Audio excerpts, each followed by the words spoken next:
The Eiffel Tower is widely regarded as one of the most phenomenal tourist attractions and architectural creations in the world.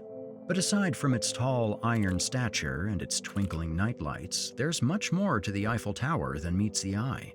In fact, it not only serves the purpose of bringing tourism to Paris and being an iconic landmark in TV and film, but also acts as a secret hideaway for none other than the tower's inventor himself, Gustave Eiffel. Who was Gustave Eiffel? Born on December 15, 1832 in Dijon, France, Gustave Eiffel was an expert at metal construction. Having graduated from the College of Art and Manufacturing in 1855, the French engineer was the mastermind behind several well-known construction projects. He was particularly skilled when it came to bridges and was the director behind bridges like the Iron Bridge in Bordeaux, which was constructed in 1858, the Douro River Bridge in Oporto, Portugal, which was completed in 1877, and the Garabit Viaduct that hung over the Tuière River, which ended up being the highest bridge in the world for many years. There was no denying that Gustave's accomplishments as an engineer were plentiful. He was known as one of the first engineers to ever employ compressed air caissons to aid with bridge building, and he's also done notable work at the Gallery of Machines for the Paris Exhibition and the Observatory at Nice. He was even the chief engineer of New York City's renowned Statue of Liberty, having replaced the previous engineer who passed away in 1879. He implemented several design elements to the metallic skeleton of the structure that were used in the final product, with his contributions to the project being a vital part of the statue's success. But this is nowhere close to his best work: the construction of the Eiffel Tower. Despite Gustave's impressive architectural portfolio, his most remarkable design is undoubtedly the Eiffel Tower. Named after himself, the tower was such an innovation that it got Gustave the title of Magician of Iron. Between the years of 1887 and 1889, Gustave would be hard at work on his greatest and grandest project yet, creating a one-of-a-kind design that eventually turned into the gorgeous landmark in the Champ du Mars today. The design of the tower required 18,038 metallic parts, 5,300 workshop designs, and a team of 50 engineers and designers, accompanied by an estimated 150 to 300 workers on the site. And despite the tower's staggering height of 330 meters to the tip, the duration of the construction only took 2 years, 2 months, and 5 days. Such an extravagant design requires the highest quality of materials. The Eiffel Tower is composed entirely of iron plates and beams that have been through a procedure called puddling, which is where excess carbon is eliminated during the ore melting process. All of the materials and elements of the tower were prepared in a factory in Levallois-Perret, situated on the outskirts of Paris. Each of the 18,038 pieces were traced and designed out to the 1/10 of a millimeter and were measured at around 5 meters each.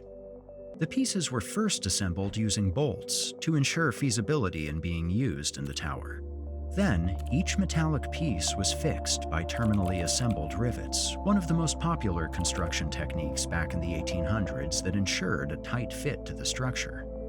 Each rivet required a team of 4 workers to assemble, each having their own role. One had to heat it up, while another held it in place. The third would shape the head, and the fourth would beat the rivet with a sledgehammer. The construction schedule first began on January 26, 1887, with the pillar beginning to mount just a few months later on July 1st of that same year. A little less than a year into the project, the first floor was achieved, and just 4 months later, the second floor achievement was reached too. March 31st, 1889 is when the tower finally wrapped up its construction after only 21 months of work.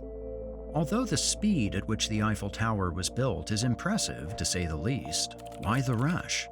Well, the project was meant as a wager to study the possibility of erecting an iron tower on the Champ du Mars with a square base 125 meters across and 300 meters tall, all in preparation for the World's Fair of 1889.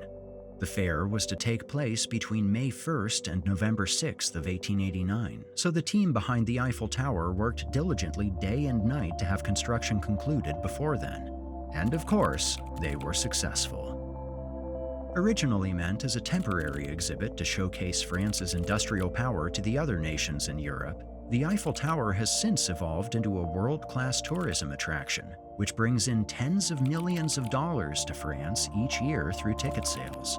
But although the Eiffel Tower is magnificent from the outside, there are only a few people that get to truly experience the true grandeur of the monument. And that's because it's tucked away inside of the tower, inaccessible to the general public, and only open to the highest of high society. The Secret Apartment. In the tower's original crown design, there were plenty of elements that we see displayed on the actual landmark today. But unbeknownst to much of the public, there was also a space carved out right on top of the tower's main observation deck, reserved solely for Gustave Eiffel. The apartment was meant to be a private space for the engineer to perform meteorological observations and other science experiments, as well as entertain a select few of his high-profile guests, one of which was Thomas Edison, another historical legend, who invented the incandescent light bulb, the photograph, and the motion picture camera.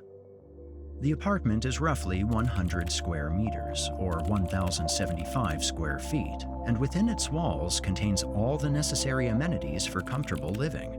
This includes a living space, a dining room, a kitchen, a bathroom, and a workshop. There's also a grand piano that resides in the apartment, meant for providing entertainment for the guests during private gatherings. When word spread about the space's existence, it quickly became a bucket list item to experience a night in the luxury that is the Secret Apartment.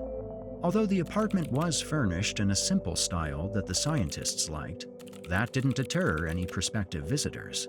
Many members of Parisian high society begged Gustave for a chance to rent out the apartment, if only just for a night.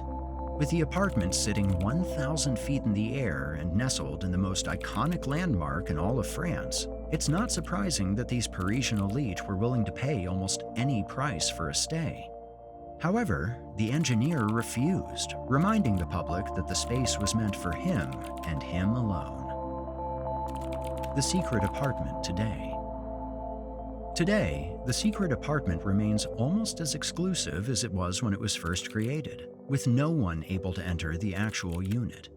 The original furnishings have been left untouched and are still in the same places that they were over 100 years ago when Gustave Eiffel lived there, just with the additions of mannequins that have the likeness of Eiffel and Edison accompanying them. But for those that do want to take a step into Gustave Eiffel's shoes, the attraction has now opened up ticket sales for tourists to view the apartment through a window. Anyone who purchases a ticket that allows entry to the top of the Eiffel Tower will be able to see what the Secret Apartment looks like with their own eyes. Although the Secret Apartment may not be as secret anymore, that doesn't mean that it's lost sense of its original intention. The contributions that it's made to history are not forgotten, and with it being the gathering place of some of science's most prestigious and accomplished inventors, the Secret Apartment still maintains its reputation as an esteemed flat that many would go to great lengths to visit.